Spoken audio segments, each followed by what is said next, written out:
بسم اللہ الرحمن الرحیم۔ تمام تعریفیں اللہ رب العزت کے لیے ہیں جو تمام جہانوں کا پروردگار ہے اور ہمیں پیدا کرنے والا ہے۔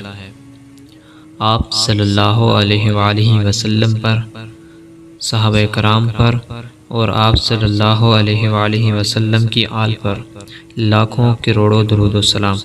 میں جو آپ کو ایک آیت بتانے جا رہا ہوں وہ انتہائی کمال کی ہے، وہ انتہائی افضل آیت ہے۔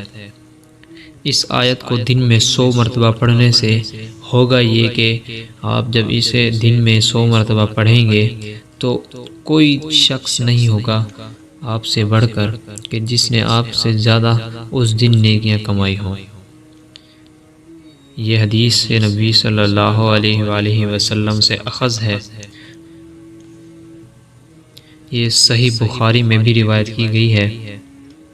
آپ اس آیت کو جتنا بھی پڑھیں گے اللہ رب العزت آپ کو بہت زیادہ ثواب عطا فرمائیں گے۔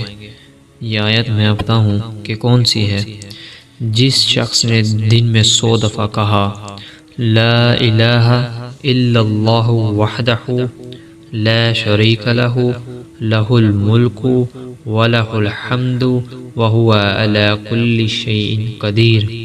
یہ میں دوبارہ بتانا چاہتا ہوں، آپ کو دوبارہ سنیے گا۔ لا الہ الا اللہ وحدہ لا شریک لہ لہ الملک ولہ الحمد وہو علی کل شیء قدیر۔ اس کا اتنا ثواب ہے کہ وہ 10 غلام آزاد کرنے کے ثواب کا مستحق ہوگا۔ اس کے لیے 100 نیکیاں لکھی جائیں گی اور اس کے 100 غلط کاریاں محو کر دی جائیں گی، معاف کر دی جائیں گی۔ یہ عمل اس کے لیے اس دن شام تک شیطان کے عمل سے حفاظت کا ذریعہ ہوگا، یعنی کہ شیطان کے حملے سے آپ حفاظت میں رہیں گے، اللہ کی پناہ میں رہیں گے۔